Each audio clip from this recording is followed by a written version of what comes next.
Dear students, good morning. இன்னைக்கு 11th standard economics classல நம்ம என்ன பார்க்க போறோம் அப்படின்னா production function, அதாவது உற்பத்தி சார்பு அப்படின்னா என்ன அப்படிங்கறத பார்க்க போறோம். ஸோ இதுக்கு முன்னாடி நம்ம இந்த லெசனில் ஒரு தடவை ரீகான் பண்ணிக்கலாம். உற்பத்தி சார்பு அப்படின்னா என்ன அப்படிங்கிறத பற்றி பார்க்க போகிறோம்.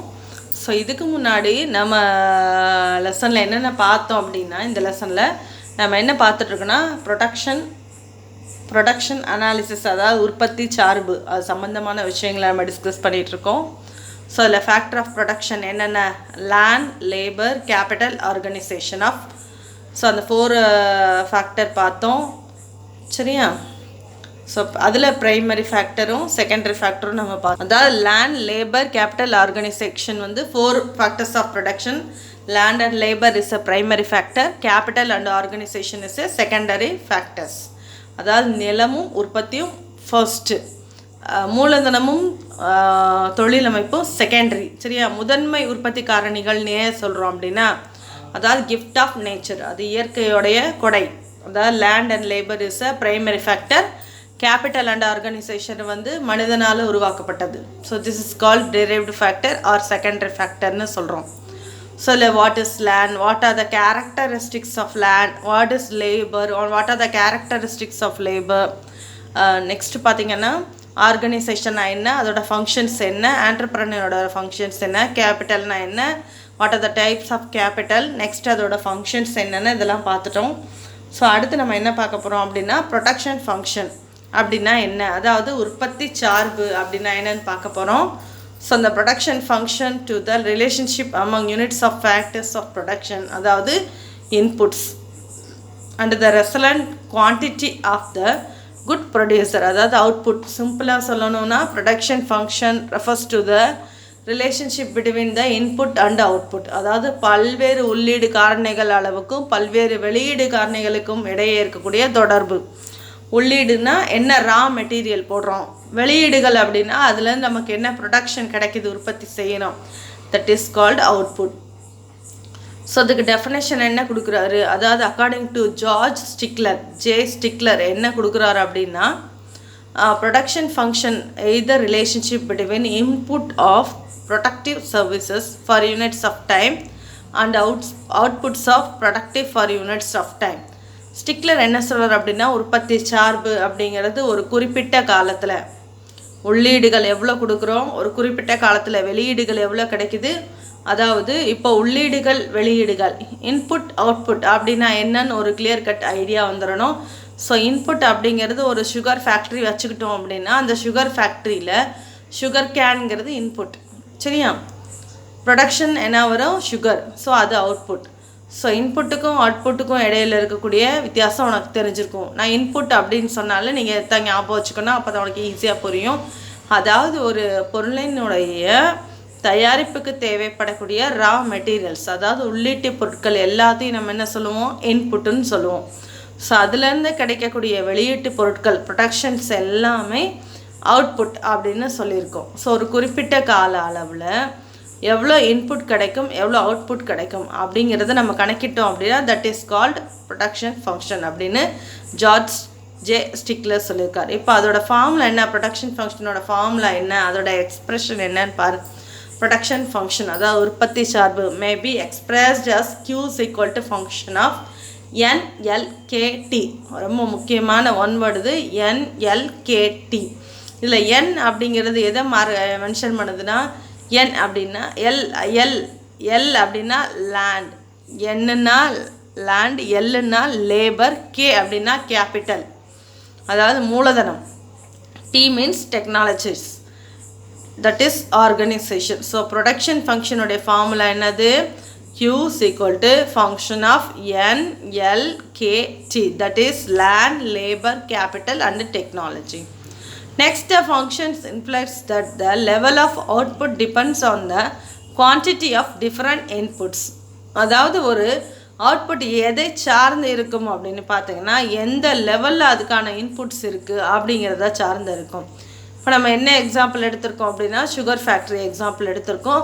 ஸோ இதில் சுகருடைய உற்பத்தி எதை சார்ந்து இருக்கும் அப்படின்னு பார்த்தீங்கன்னா, சுகர் கேனுங்கிறது ரா மெட்டீரியல். அதாவது ரா மெட்டீரியல் எவ்வளோ உழைப்பாளர் வேலை செய்கிறாங்க அப்படிங்கிறதும் ஒரு ரா மெட்டீரியல், எவ்வளோ கேபிட்டல் இருக்குது அப்படிங்கிறதும், அந்த டெக்னாலஜிஸ் என்னெல்லாம் பயன்படுத்துகிறாங்கன்றது எல்லாமே சேர்ந்து தான் நமக்கு என்னவா கிடைக்கும், சுகராக நம்ம கைக்கு கிடைக்குது. ஸோ ஒவ்வொரு இன்புட்டும் ஒவ்வொரு அவுட்புட்டும் எதை சார்ந்து இருக்கும் அப்படின்னு சொன்னீங்கன்னா, ஒவ்வொரு இன்புட்டை சார்ந்து இருக்கும். எவ்வளவு நம்ம உள்ளீடுகள் கொடுக்குறோமோ அதை சார்ந்த நம்மளுடைய அவுட்புட்டுடைய அளவு இருக்கும் அப்படின்னு சொல்கிறாங்க. ஸோ நெக்ஸ்ட்டு பாரு, இந்த ப்ரொடக்ஷன் ஃபங்க்ஷன் 2 டைப் இருக்குது. ஒன்று என்ன அப்படின்னு பார்த்தீங்கன்னா ஷார்ட் ரன் ப்ரொடக்ஷன் ஃபங்க்ஷன், இன்னொன்று லாங் ரன் ப்ரொடக்ஷன் ஃபங்க்ஷன். சரியா, குறுகிய கால உற்பத்தி சார்பு, நெக்ஸ்ட்டு வந்து நீண்ட கால உற்பத்தி சார்பு, long run production function.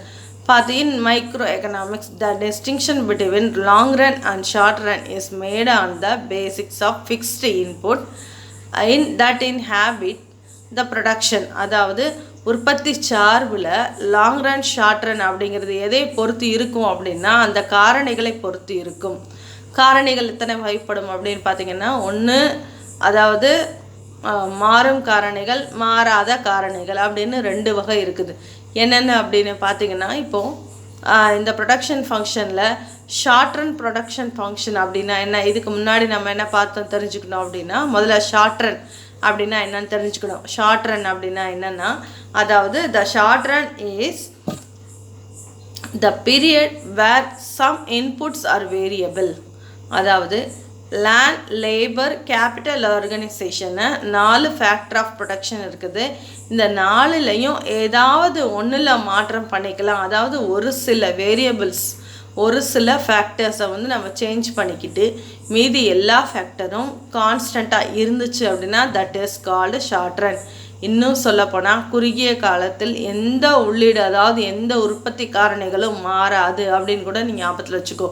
So குறுகிய காலம் அப்படிங்கிறது ரொம்ப ஷார்ட் பீரியடு, ஒன் டேயில் நாம் நம்மளுடைய நிறுவனத்தில் என்னென்ன மாற்றங்கள் செய்ய முடியும், எதுவுமே செய்ய முடியாது.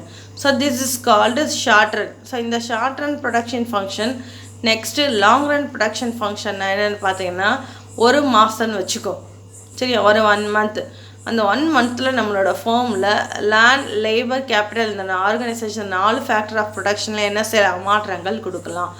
ஸோ ஷார்ட் ரன்ன்றது மாறாத உற்பத்தி காரணி, லாங் ரன்னுங்கிறது மாறுகின்ற உற்பத்தி காரணிகளே இருக்கிறது.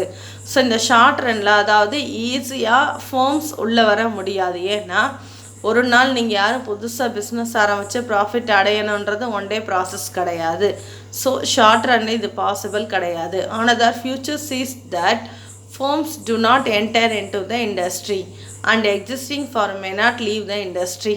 அப்படின்னா என்னென்னா, குறுகிய காலத்தில் எந்த ஒரு நிறுவனமும் உள்ளே வந்து தங்களுடைய வியாபாரத்தை தொடங்க முடியாது, உற்பத்தியையும் தொடங்க முடியாது. அல்லது உற்பத்தி செய்து கொண்டு இருக்கக்கூடிய நிறுவனங்கள் டக்குன்னு நம்ம உற்பத்தியை நிறுத்திட்டு நம்ம வெளியே போக முடியாது. ஸோ இது ஷார்ட் ரன். லாங் ரன் என்றது என்னென்னா, long run on the other hand is the period featured by the enter of new firms in industry. புதிய நிறுவனங்கள் உள்ள நுழையலாம். And existing firm from the industry. சரியா, ஸோ இருக்கிற நிறுவனங்கள் வெளியில் போகலாம். ஏன்னா 1 மாத காலம் இருக்குது. இவங்க தங்களுடைய நிறுவனத்தில் என்ன சேஞ்சஸ் வேணாலும் பண்ணிக்கலாம். அவங்களோட ஃபேக்டர் ஆஃப் ப்ரொடக்ஷனில் என்ன சேஞ்சஸ் கொடுக்கலாம்ங்கிறதையும் எல்லா சேஞ்சஸையும் நம்ம கொடுத்துக்கலாம். So long Ranil changes possible, short ரனில் changes may not be possible. In general, production may be classified into 2 types. என்னென்ன, short run production function, long run production function already பார்த்துருக்குறோம். இந்த ஷார்ட் ரன் ப்ரொடக்ஷன் ஃபங்க்ஷன் நம்ம எப்படி தெரிஞ்சுக்கலாம் அப்படின்னு பார்த்தீங்கன்னா, எதை கொண்டு தெரிஞ்சுக்கலாம் அப்படின்னா, அதாவது illustrate by law of variable proportion. சரியா, அதாவது மாறும் விகித விளைவு விதியின் மூலம் குறுகிய கால சார்பினை வந்து நம்ம தெரிஞ்சுக்கலாம். Long run production function sustain by the law of term to the scale. அதாவது நீண்ட கால உற்பத்தி சார்பை நீங்கள் மாறா விளைவு விதியின் மூலம் நம்ம தெரிஞ்சுக்கலான்னு சொல்கிறாங்க. So students, what is the meaning of production function? ஸ்டிக்கரோட டெஃபினேஷன் என்ன?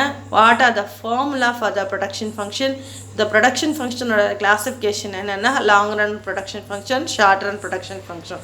ஸோ லாங் ரன் அப்படிங்கிறது ஃபேக்டர் ஆஃப் ப்ரொடக்ஷனில் சேஞ்சஸ் ஆகும், ஷார்ட் ரனில் சேஞ்சஸ் ஆகாது. சரியா, ஸோ இது எல்லாமே இம்பார்ட்டன்ட் பாயிண்ட்ஸ். இதுக்குள்ளே இருந்து 2 mark, 1 mark plus interior 1 mark கூட கேட்கலாம்.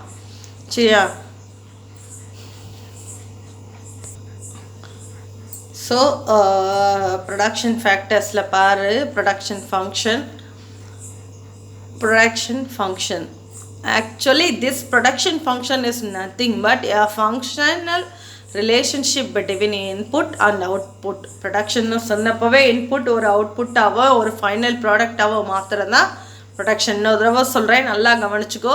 இப்போ ப்ரொடக்ஷன் ஃபங்க்ஷன்னா என்ன நீ எழுதணும் அப்படின்னா a functional relationship. சரியா, இதுலேயே ஆன்சர் இருக்குது. a functional relationship between input and output. சரியா, so what is production function? A functional relationship between input and output is called as a production function, and it is expressed in mathematical equation C is equal to function of NLKT. Q represent output, N land, labor, capital, technology. So Q output depends on these four factors of production or these four different inputs. Okay, இப்போ output எதையெல்லாம் depend பண்ணி இருக்குன்னா land, labour, capital, என்ன technology use பண்ணுறோன்றதை பொறுத்து தான் நம்ம எவ்வளோ output கொடுக்க முடியுன்றது தெரிஞ்சுக்க முடியும். ஸோ ப்ரொடக்ஷன் ஃபங்க்ஷன் மீனிங் நான் என்ன சொன்னேன்? A functional relationship between input output. So இதெல்லாம் இன்புட், இது அவுட்புட், இதோடைய ஃபங்க்ஷனல் ரிலேஷன் தான் ப்ரொடக்ஷன் ஃபங்க்ஷன். ஸோ ஈக்குவேஷன் ஞாபகம் வச்சுக்கோ, Q is equal to F of N L K T. And this production function is classified into two basic category. One is short run production function and long run production function. ஓகேவா? So ரெண்டு production function இருக்குது, two kinds. What are they? Short run and long run. Short ரனில் வந்து ஒரு firms வந்து இண்டஸ்ட்ரியோடைய merge ஆக முடியாது. So existing firms may not leave the industry. ஏற்கனவே இருக்கக்கூடியவங்க சீக்கிரமாக வெளியே போக முடியாது. ஆனால் லாங் ரனில் ஈஸியாக என்ட்ரியும் ஆகிக்கலாம், எக்ஸிட்டும் ஆகிக்கலாம். ஸோ இதை மட்டும் ஞாபகத்தில் வச்சுக்கோ. ஈஸி என்ட்ரி எக்ஸிட் ஷார்ட் ரனில் கிடையாது, இங்கே easy entry and exit long Ranil.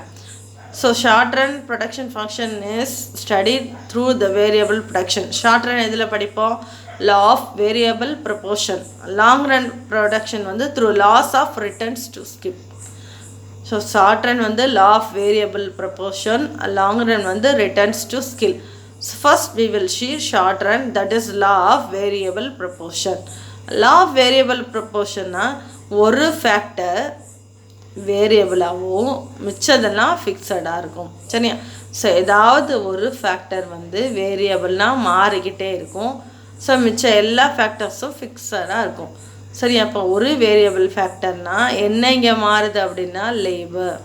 ஓகேவா, லேபர் மட்டும்தான் இங்கே மாறுவாங்க, மிச்ச எல்லா ஃபேக்டர்ஸுமே கான்ஸ்டண்ட்டாக இருப்பாங்க. ஸோ ஃபிக்ஸட் ஃபேக்டர் தான் இருப்பாங்க. ஸோ இதோடைய அசம்ஷன்ஸ் பாரு. Only one factor is variable, others are held constant. இப்போ ஒரு ஃபேக்டர் வேரியபிள், மிச்சது எல்லாம் constant. So and factors of homogeneous, எல்லா ஃபேக்டர்ஸும் எப்படி இருக்குன்னு அசியூம் பண்ணிக்கிறோம்? ஹோமோஜீனியஸ், ஒரே மாதிரி இருக்கு. And it is measured in physical units.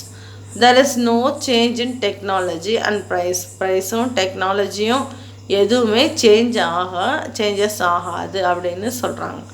And next one is a total product. Okay, இப்போது அசம்ஷன்ஸ் பார்த்துட்டோம். இதில் நம்ம நல்லா கவனிக்க வேண்டியது என்னென்னா ஒரு 3 ஆஸ்பெக்ட் மட்டும் நீ நல்லா கவனிச்சுக்கோ.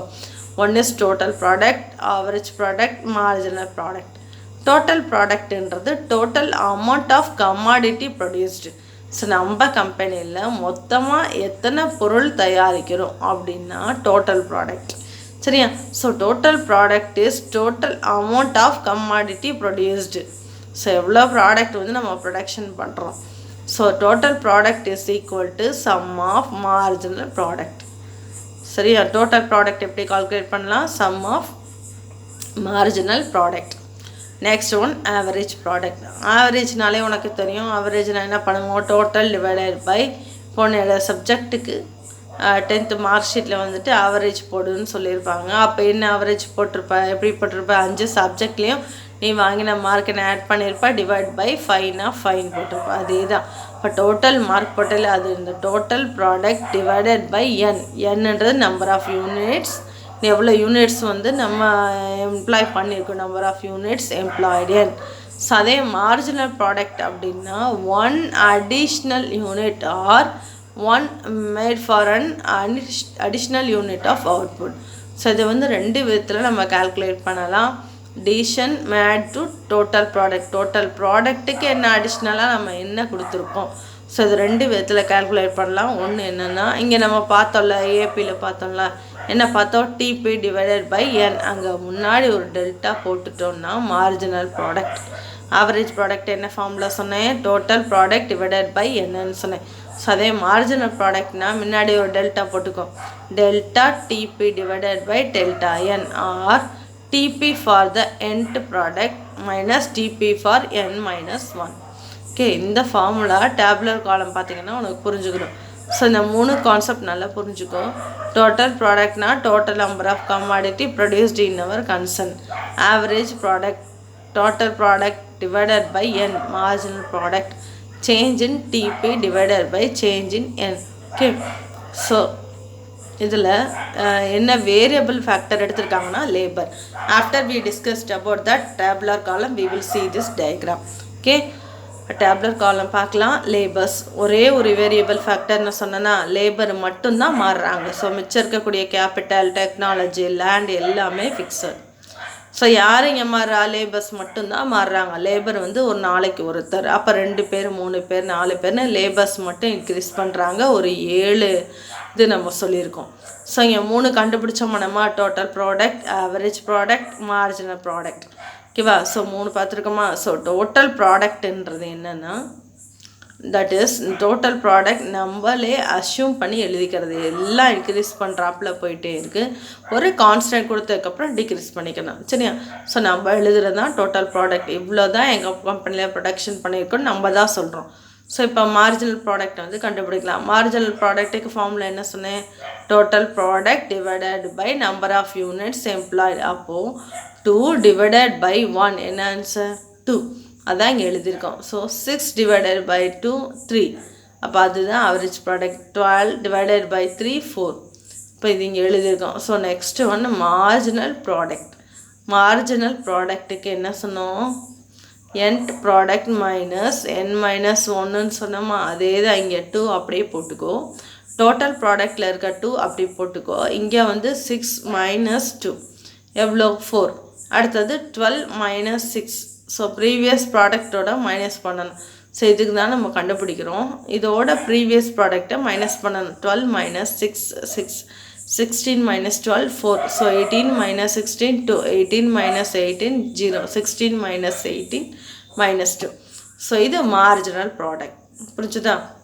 இப்போ டோட்டல் ப்ராடக்ட் வந்து வி ஆர் அஸ்யூமிங் இன்க்ரீஸ் பண்ணிட்டு போ, கான்ஸ்டண்ட்டாக ஒரு நம்பர் கொடுத்தோன்னா டிக்ரீஸ் பண்ணிக்கோ. So total product divided by L, அதுதான் ஆவரேஜ். ஸோ டோட்டல் ப்ராடக்டோட ப்ரீவியஸ் ப்ராடக்ட்டை இப்படி மைனஸ் பண்ணிட்டு வந்தோம்னா மார்ஜினல். ஓகேவா. ஸோ இப்போ இதெல்லாம் பார்க்கலாம். இது எப்படி first stage, second stage, third stage போட்டிருக்காங்க பாரு.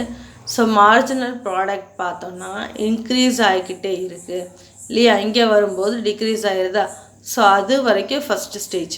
ஸோ அடுத்தது பாரு டிக்ரீஸ் ஆகிட்டே இருந்தது அப்படின்னா 0க்கு முன்னாடி வரைக்கும் செகண்ட் ஸ்டேஜ். ஸோ 0க்கு அப்புறம் நெகட்டிவ் வர்றது தேர்ட் ஸ்டேஜ். ஓகே, ஸோ இதை தான் இந்த ஃபர்ஸ்ட் பாயிண்டில் இங்கே எக்ஸ்பிளைன் பண்ணியிருக்காங்க. சரியா. ஸோ ஃபஸ்ட்டு ஸ்டேஜில் எப்படி எக்ஸ்ப்ளனேஷன் எழுதணும் அப்படின்னா, ஆவரேஜ் ப்ராடக்ட் இஸ் இன்க்ரீஸிங். பாருங்கள் 2 3 4 4ன்னு இன்க்ரீஸ் ஆகுதா. Marginal product is also increase ஆகுதா. So marginal product increases at the faster rate. So இங்கே எவ்வளோ இன்க்ரீஸ் ஆகிருக்கு 1, இங்கே பார்த்தோன்னா மறுபடியும் 1. ஸோ இப்படி தான் 1 இன்க்ரீஸ் ஆகுது. இங்கே எவ்வளோ இன்க்ரீஸ் ஆகுது 2 இன்க்ரீஸ் ஆகிருக்கு. இதை விட இங்கே அதிகமாக இருக்குது. அப்போது increases at then increasing stage. So எப்படி இன்க்ரீஸ் ஆச்சா, இன்க்ரீஸ் ஆகிருக்கு. அதே டோட்டல் ப்ராடக்டோடட்டையும் பாரு, இன்க்ரீஸ் ஆகிருக்கா 4. அடுத்தது இங்கே எவ்வளோ ஆயிருக்கு 6. அடுத்தது இங்கேயும் 4. அப்போது இன்க்ரீஸ் ஆகிருக்கு அட் அன் இன்க்ரீஸிங் ஸ்டேஜ். குறைஞ்ச அளவில் இன்க்ரீஸ் ஆகலை. Better example you can take your quarterly and halfly marks. சரியா, மார்க் எடுத்துக்கோ. இப்போ குவார்ட்டர்லியில் வந்து நீ ஒரு சயின்ஸில் உன்னோட 10th ஸ்டாண்டர்ட் மார்க்ஸ் எடுத்துக்கோ. சயின்ஸில் குவார்ட்டர்லியில் ஒரு 60 வாங்கியிருக்கேன். ஹாஃபலியில் பார்த்தீங்கன்னா 90 வாங்கியிருக்கேன். சரியா, அப்போ அதே இன்னொரு சப்ஜெக்டில் 60 வாங்கியிருக்கேன், 65 வாங்கியிருக்கேன். இது ரெண்டுமே இன்க்ரீஸ் ஆகிருக்கு. ரொம்ப அதிகமாக இன்க்ரீஸ் ஆனது எது? சயின்ஸில் 60லேருந்து 90%. சொன்னியன்ல 60லேருந்து 65 இன்க்ரீஸ் தான், ஆனால் குறைஞ்ச அளவில் இன்க்ரீஸ் ஆகிருக்கு. அப்போ இன்க்ரீஸ் சடன் இன்க்ரீஸ் ஸ்டேஜ். 60க்கும் 90க்கும் எவ்வளோ difference?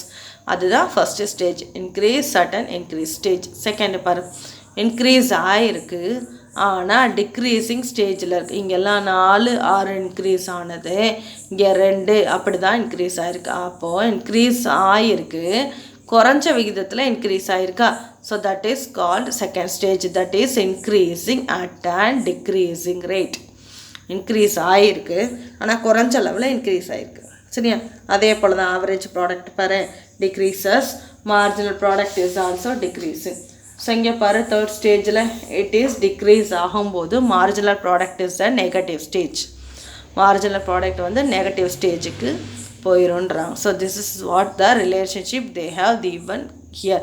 Increasing certain increasing stage, ரெண்டுமே இன்க்ரீஸ் ஆகும், பட் டிக்ரீஸிங் ஸ்டேஜ் diminishes. ஓகேவா? அடுத்து நம்ம பார்க்க போகிற டாபிக் வந்து law of returns to scale. Law of returns ஸ்கேல்னால் மாறா விகித விலை விதின்னு அர்த்தம். In this long run there is no fixed factor, all factors are variable. The laws of returns to scale explain the relationship between output on the scale of inputs in the long run when all the inputs are increased in the same proportion. இப்போ long ரனில் fixed factors of production எல்லாமே வந்து fixed ஃபேக்டர்ஸே கிடையாது. எல்லா factors of ப்ரொடக்ஷனும் மாறக்கூடியது, எல்லாமே variable factors தான், இங்கே ஃபிக்ஸடு ஃபேக்டரே கிடையாது. So law of return test என்ன சொல்லுது அப்படின்னா, லாங் ரனில் நம்ம பயன்படுத்தக்கூடிய எல்லா இன்புட்ஸும் ஒரே விகிதத்தில் வந்து இன்க்ரீஸ் ஆகும்போது அவுட்புட்டுக்கும் நம்ம ப்ரொடக்ஷனுக்காக பயன்படுத்தக்கூடிய இன்புட்ஸினுடைய ஸ்கேல், அதாவது இன்புட்ஸோடைய அளவுக்கும் உள்ள ரிலேஷன்ஷிப்பை வந்து நமக்கு சொல்கிறது தான் law of return to scale. So long ரனில் எல்லா இன்புட்ஸும் ஒரே விகிதத்தில் இன்க்ரீஸ் ஆகும்போது அவுட்புட்டுக்கும் இன்புட்டுக்கும் ஏற்படக்கூடிய ரிலேஷன்ஷிப், அதை நம்மளுக்கு எக்ஸ்பிளைன் பண்ணுறது தான் law of return to scale. Assumption பார்த்திங்கன்னா, all the factors of production, land, labour, capital எல்லாமே வந்து மாறக்கூடியது. ஸோ நம்ம 4 ஃபேக்டர்ஸ் ஆஃப் ப்ரொடக்ஷன் சொல்கிறோம். Land, labour, capital, organisation. இதில் ஆர்கனைசேஷன் மட்டும் ஃபிக்ஸடாக இருக்கும். ஸோ அவர் தான் வந்து எல்லாத்தையும் கோஆர்டினேட் பண்ணுறாரு, எல்லா ஃபேக்டர்ஸும் கோஆர்டினேட் பண்ணுறது அவர் தான். ஸோ இதில் உள்ள மீதி உள்ள லேண்ட், லேபர் எல்லாமே மாறக்கூடிய ஃபேக்டர், வேரியபிள் ஃபேக்டர். ஆர்கனைசேஷன் வந்து ஃபிக்ஸடுன்னு சொல்லியிருக்காங்க. ஸோ மற்றதெல்லாம் மாறக்கூடியதான். ஸோ இங்கே வந்து technology, there is no change in technology. டெக்னாலஜியில் எந்த விதமான மாற்றம் கிடையாது அப்படின்னு சொல்லியிருக்காங்க. So there is a perfect competition in the market. So இது வந்து பர்ஃபெக்ட் காம்படிஷன் தான். நீங்கள் பின்னாடி படிப்பீங்க, பர்ஃபெக்ட் காம்படிஷன் என்னது, இம்பர்ஃபெக்ட் காம்படிஷன் என்னதுன்னு படிப்பீங்க. ஸோ பர்ஃபெக்ட் காம்படிஷன் அப்படின்னா நம்பர் ஆஃப் பையர் அதிகம், நம்பர் ஆஃப் செல்லர் அதிகம். ஸோ இந்த சிச்சுவேஷனில் நம்ம இதெல்லாம் பார்க்கணும். அப்போ பர்ஃபெக்ட் காம்படிஷன் மார்க்கெட்டில் என்ன சிச்சுவேஷன் நிலவுது அப்படின்னா பர்ஃபெக்ட் காம்படிஷன். பர்ஃபெக்ட் காம்படிஷனாக நம்பர் ஆஃப் பையர் அதிகம், நம்பர் ஆஃப் செல்லரும் அதிகம். Outputs or returns are measured in physical quantities. So அவுட்புட்டை நம்ம என்ன பண்ணிடலாம், ஃபிசிக்கல் குவான்டிட்டியில் மெஷர் பண்ண முடியும் அப்படிங்கிறத என்னுடைய assumption. 3 phases of return to scale. So முதல்ல increasing return to scale and constant return to scale and அப்புறம் decrease return to scale. So ஒன்றும் இல்லை, அப்போ நம்ம இன்புட் யூஸ் பண்ணுறோம்ல ப்ரொடக்ஷனுக்காக. ஸோ இப்போ 1% வந்து இன்புட் யூஸ் பண்ணி அவுட்புட் வந்து மோர் தென் 1% வந்துருந்துச்சுன்னா அதை இன்க்ரீஸ் ரிட்டர்ன் டு ஸ்கேல்னு சொல்லுவோம். ஸோ கான்ஸ்டன்ட் ரேட் இன்ட்டு ஸ்கேல்னா நம்ம அது இன்புட்ஸ் வந்து 1% யூஸ் பண்ணுறோம், அவுட்புட் அதே எக்ஸாக்ட்லி 1% நம்மளுக்கு கிடச்சதுன்னா அதை கான்ஸ்டன்ட் ரிட்டர்ன் டு ஸ்கேல்னு சொல்கிறோம். So third one diminishing return to ஸ்கேல்னு சொல்லியிருக்காங்க. ஸோ என்ன சொல்லியிருக்காங்க அப்படின்னா இன்புட் 1% நம்ம யூஸ் பண்ணியிருக்கோம். ஸோ அதோட லெஸ் தென் 1% அவுட்புட் நம்மளுக்கு கிடைக்குது. 1% வந்து குறைவாக நம்மளுக்கு அவுட்புட் கிடைக்குன்னா அது டிமினிஷிங் ரிட்டர்ன் டு ஸ்கேல்னு சொல்லுவோம். ஸோ இது எல்லாரும் ஒத்துழைக்கக்கூடிய ஏற்றுக்கொள்ளக்கூடிய ஒரு இது என்னன்னு கேட்டிங்கன்னா கான்ஸ்டன்ட் ரிட்டர்ன் டு ஸ்கேல். அதாவது 1% இன்புட் நீங்கள் கொடுத்தீங்கன்னா அவுட்புட்டும் அதே 1% தான் கிடைக்கும் அப்படிங்கிறது தான் கான்ஸ்டன்ட் ரிட்டர்ன் டு ஸ்கேலில் தான் எல்லோரும் எம்போசைஸ் பண்ணுறாங்க. ஸோ இந்த டயக்ராம் பாரு, இந்த டயக்ராமில் கிளியராக நம்ம எக்ஸ்பிளைன் பண்ணலாம். இப்போ 2 யூனிட் எடுத்திருக்காங்க. ஒன்று லேபர்ன்ற ஒரு இன்புட்டு, கேபிட்டல்ன்றது இன்னொரு இன்புட்டு. புரியுதா? ஸோ இதில் பாரு point A to B, point ஏலேருந்து பிக்கு வர ரெப்ரசன்ட் பண்ணுதுன்னா increasing return to scale.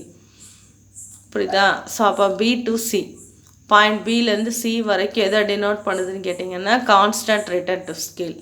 So சிலேருந்து டி, அது என்ன டினோட் பண்ணுது அப்படின்னா டிமினிஷிங் ரிட்டர்ன் டு ஸ்கேல். அடுத்து பாருங்கள், நம்மளுக்கு ஃபஸ்ட்டு வந்து 1லேருந்து லேபர் வந்து யூஸ் பண்ணியிருப்போம், ரெண்டாவது 2 ஆயிருக்கு. ஸோ கேபிட்டல் எவ்வளோ சொல்லி யூஸ் பண்ணியிருக்கோம், ஒய் ஆக்சிஸில் பாரு 2. அப்போது லேபர் எத்தனை லேபர் இன்க்ரீஸ் ஆகிருக்கு,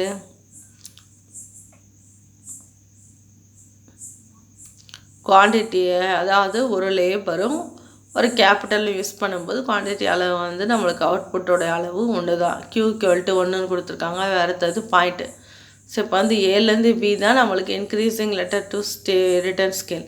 இப்போ என்ன நடந்திருக்கு, டபுள் ஆகிருக்கு இல்லையா? ஸோ அது வந்து ஒரு சிங்கிளாக இருக்குது, 1லேருந்து லேபர் வந்து 2ஆக வந்து இன்க்ரீஸ் ஆகிருக்கு. அப்போ அதே குவான்டிட்டி அளவு பாரு, பிங்கிற பாயிண்டில் C=3. அப்போ என்ன ஆயிடுது, இங்கே வந்து 1லேருந்து டபுள் ஆகிருக்கு. அப்போது இன்புட்ஸ் வந்து 1லேருந்து 2ஆக டபுள் ஆகிருக்கு. இப்போ ஏ பாயிண்டில் குவான்டிட்டியோட அளவு வந்து (1), பி பாயிண்டில் அளவு பார்த்திங்கன்னா 3. அப்போ இன்புட் டபுள் ஆகிருக்கு, அவுட்புட் (3), அது வந்து ட்ரிபிள் ஆகிருக்கு. ஸோ அப்போ இன்புட் 1% இருது, மோர் தென் 1% அவுட்புட் இருந்தால் அது இன்க்ரீஸிங் ரிட்டர்ன் டு ஸ்கேல்னு சொல்கிறோம். அப்போ பாயிண்டில் லேபர் 1 கேபிட்டல் 1 இருக்குது, என்ன ஆயிருக்கு, பி பாயிண்டில் 2 ஆயிருக்கு, அதான் டபுள் ஆயிருக்கு, 1லேருந்து 2 ஆயிருக்கு. ஆனால் குவான்டிட்டியோட அளவு பாருங்கள், ஏ பாயிண்டில் அவுட்புட் வந்து 1 இருந்தது, பி பாயிண்டில் குவான்டிட்டி (3) இருக்குது. அப்போ ட்ரிபிள் ஆயிருக்கு, இன்புட் டபுள் ஆயிருக்கு, அவுட்புட் வந்து ட்ரிபிள் ஆயிருக்கு. ஸோ அதனால தான் பாயிண்ட் ஏலேருந்து பியை டினோட் பண்ணக்கூடியது வந்து இன்க்ரீஸிங் ரிட்டர்ன் டு ஸ்கேல்னு சொல்கிறோம். ஸோ இப்போ பாரு, பி பாயிண்ட்லேருந்து சி பாயிண்ட்டு, அதை வந்து என்ன சொல்கிறாங்க, கான்ஸ்டன்ட் ரிட்டர்ன் டு ஸ்கேல்னு சொல்லுவோம். சரியா? சரி பாருங்கள், பி பாயிண்ட்லேருந்து சி பாயிண்ட் எடுத்துக்கோ. அப்போ பி பாயிண்டில் இன்புட்டோட அளவு பாரு 2லேருந்து 4 இருக்குது. ஸோ 2லேருந்து 4 ஆயிருக்குன்னா இப்போ லேபரும் 2லேருந்து 4 ஆயிருக்காரு, கேபிட்டலும் 2லேருந்து 4 ஆக்கியிருக்காங்க. இப்போ என்ன ஆயிருக்கீங்க, டபுள் ஆயிருக்கு. ஏன்னா இன்புட் என்ன இருக்குது, டபுள் ஆயிருக்கு. ஸோ 2லேருந்து 4 டபுள் ஆயிருக்கு. ஸோ அதே மாதிரி குவான்டிட்டியோட அளவை பாரு, பிலேருந்து சி பாயிண்டில் பாரு Q=6ன்னு கொடுத்துருக்காங்க. இப்போ பி பாயிண்ட்லேருந்து குவான்டிட்டியோட அளவு வந்து 3, சியில் வந்து குவான்டிட்டியோட அளவு வந்து 6ஆக இருக்குது. இப்போ 3லேருந்து 6 என்ன ஆயிருக்கு, டபுள் ஆயிருக்கு. அப்போது இன்புட்டு 2லேருந்து 4 டபுள் ஆயிருக்கு, அவுட்புட்டோட குவான்டிட்டி பி பாயிண்டில் 3ஆக இருந்தது, சி பாயிண்டில் 6ஆக டபுள் ஆயிருக்கு. அப்போ இன்புட்டும் டபுள் ஆகிருக்கு, அவுட்புட்டும் டபுள் ஆகிருக்கு. அப்படின்னா ரெண்டுத்துலேயுமே கான்ஸ்டன்ட் வேல்யூ. ஸோ இந்த பி பாயிண்ட்லேருந்து சி பாயிண்ட்டுக்குள்ளதை என்ன சொல்கிறாங்கன்னா கான்ஸ்டன்ட் ரிட்டர்ன் டு ஸ்கேல்னு சொல்கிறாங்க. சரியா? அப்புறம் அடுத்தது பார்த்திங்கன்னா டிமினிஷிங் ரிட்டர்ன் டு ஸ்கேலில் பி சி பாயிண்ட்லேருந்து டி பாயிண்ட்டு என்னவாயிருக்கு, 4லேருந்து டபுள் ஆகிருக்கு. ஸோ இன்புட்டு 4லேருந்து டபுள் ஆகிருக்கு. அவுட்புட் பார்த்திங்கன்னா 6லேருந்து 8 தான் ஆயிருக்கு. சரியா? ஸோ குறைஞ்சிருக்கு. அப்போ பர்சன்டேஜாக பார்த்தீங்கன்னா 33.லேருந்து 33% வருது. சரியா? இது மூலமாக A point B point increasing return to ஸ்கேலை சொல்லுது, பி பாயிண்ட்லேருந்து சி வந்து கான்ஸ்டன்ட் ரிட்டர்ன் டு ஸ்கேலை சொல்லுது, சிலேருந்து டி பாயிண்ட் வந்து நமக்கு டிமினிஷிங் ரிட்டர்ன் டு ஸ்கேலை சொல்லுது. இப்போ இன்புட்டில் இருக்கக்கூடிய பர்சன்டேஜ், அவுட்புட்டில் பர்சன்டேஜ் நம்ம சொல்லிட முடியும். ஸோ கீழே உள்ள டேபிளர் வந்து நல்லா பாரு. இந்த பாரு, stage 1 A to B input 100% இருக்குது. அதில் 1லேருந்து 2 லேபரும் கேபிட்டல் இன்க்ரீஸ் ஆனது 100% கொடுத்துருக்காங்க. அவுட்புட் வந்து குவான்டிட்டி 1 இருந்தது 3ஆக மாறிடுச்சு. அப்போ டபுளாக போயிருக்கு, ட்ரிபிளாக போயிருக்கு. அவுட்புட் வந்து 200%. அப்போ இன்புட் 100% இருந்து அவுட்புட் 200%. அப்போ மோர் தென் 100% அவுட்புட் இருக்கிறதுனால இன்க்ரீஸிங் ரிட்டர்ன் டு ஸ்கேல்னு சொல்கிறோம். Point B to C input வந்து 100%, மேலே அரோ மார்க் கொடுத்துருக்காங்கன்னா இன்க்ரீஸ் ஆகிருக்கு, 100% இன்புட் இன்க்ரீஸ் ஆகிருக்குன்றத அரோ மார்க். அவுட்புட் வந்து என்ன இன்க்ரீஸ் ஆச்சோ அதே சேம் ப்ரொப்போர்ஷன் 100% இன்க்ரீஸ் ஆகிருக்கா, அதை constant to returns to scale. அடுத்து சிலேருந்து டி வந்து diminishing decrease return to scale. அப்போ இன்புட் 100% இருக்குது, ஆனால் அதில் வந்து அவுட்புட் பார்த்திங்கன்னா 33.33% தான் நம்மளுக்கு அவுட்புட்டு. ஸோ அது வந்து டிமினிஷிங் ரிட்டர்ன் டு ஸ்கேல்னு சொல்கிறாங்க. சரியா? ஸோ இந்த லா ஆஃப் வேரியபிள் ப்ரொபோர்ஷனோட 5 மார்க்கு இப்போ law of return to scale ஒரு 5 மார்க். ஸோ இது ரெண்டையுமே படித்து எழுதி எனக்கு அனுப்புகிறேன். இது நல்லா பார்த்து வச்சுக்க, ஏதாவது டவுட் இருந்தால் கால் பண்ணு, சரியா? ஸோ இந்த டயக்ராமை ஒழுங்காக போட்டுப்பார். ஹோம்ஒர்க் யாரும் செஞ்சு அனுப்பாமலாம் தயவுசெய்து இருக்காங்க. ஹோம்ஒர்க் எழுதி அனுப்புனா தான் நான் மார்க் போடுவேன். இல்லைன்னா ஐ எம் வெரி சாரி, மார்க்கே கிடையாது. எல்லாருக்கும் 0 போட்டு நான் அனுப்ப தான் போகிறேன், சரியா? லாஸ்ட் இயராச்சும் எக்ஸாம் ஹாஃப் இயர்லி வரைக்கும் எழுதுனேன், அதை வச்சு மார்க் போட்டாங்க. இந்த இயர் வந்து இப்போ வரைக்கும் எதுவும் நம்ம எந்த ஒரு எக்ஸாமும் எழுதலை. அதனால் நீங்கள் கொடுக்குற ஹோம்ஒர்க் வச்சு தான் உனக்கு நான் நீ கொடுக்கக்கூடிய ஹோம்ஒர்க்கை வச்சு தான் நான் மார்க்கே போடுவேன், சரியாப்பா? எழுதி ஹோம்ஒர்க் வந்து இண்டிவிஜுவல் வாட்ஸ்அப்பில் சென்ட் பண்ணுங்கள். தேங்க்யூ.